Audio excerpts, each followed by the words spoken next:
Duncan drops a clanger.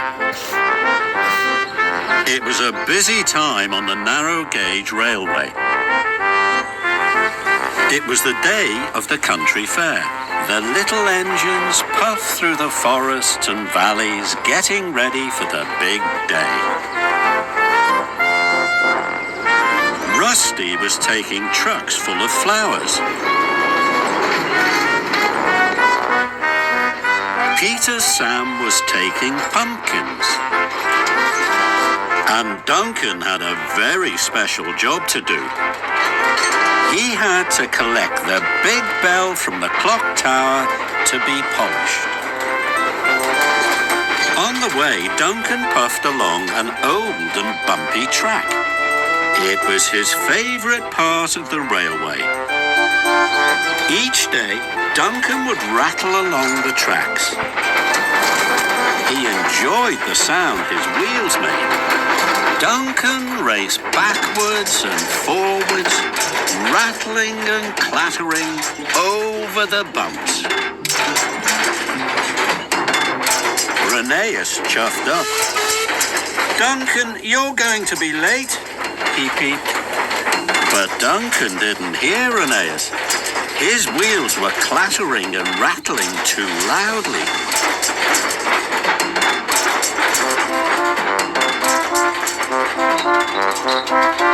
When Duncan finally arrived at the transfer yards, he was very late, and the foreman was cross. Workmen were waiting with a large wooden frame. Inside was the big bell. The bell chimed cheerfully as it was loaded onto Duncan's flatbed.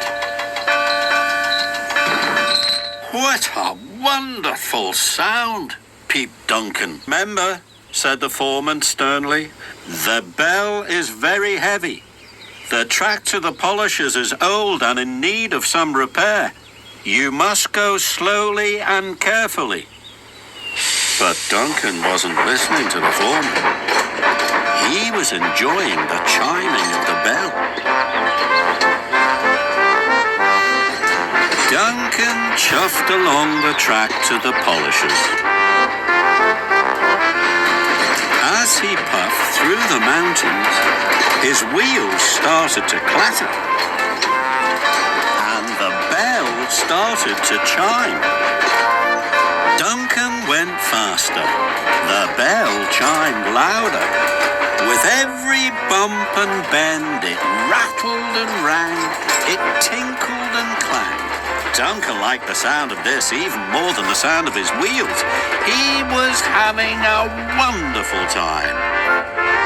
Whee! He wheeshed, and the bell rang louder and louder.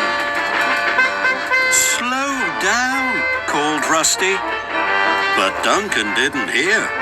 "Hooray!" Duncan hooted. "Take care," chuffed Skarloey. "Whoosh!" whooped Duncan. "The bell will come loose," puffed Mighty Mac. But still Duncan didn't listen. He rattled on. The track was getting bumpier, and the bell chimed louder. Sir Handel was taking on water. He saw Duncan racing towards him. "Hooray!" whistled Duncan. "Slow down," hooted Sir Handel. "The track ahead is very wobbly." "Listen to my bell, Sir Handel," whooshed Duncan. "Isn't it wonderful?" Then there was trouble. Duncan's wheels rattled over the wobbly track. He applied his brakes, but it was too late. The flatbed bumped into the air, the bell tumbled off the flatbed and rolled down the hill. Clang, clang, boing went the bell as it fell and fell. "Oh no," cried Duncan. "I've lost the bell. Now it won't be polished for the country fair," he puffed sadly. "It's all my fault."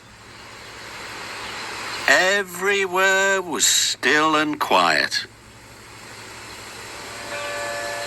Then Duncan heard a noise. That sounds like a bell, he wished quietly, and he listened very hard. It is a bell, he tooted. It's my bell. Maybe if I listen and follow the sound, Duncan puffed, I will find the bell. Duncan followed the sound. It's getting louder, he puffed excitedly. At last, Duncan could see the bell. It was caught in a tree. The wind blew gently and the bell chimed sweetly. Duncan raced down the hill and he arrived just in time. The branch snapped and the bell fell onto his flatbed. Hooray! Chuffed Duncan. He was very happy.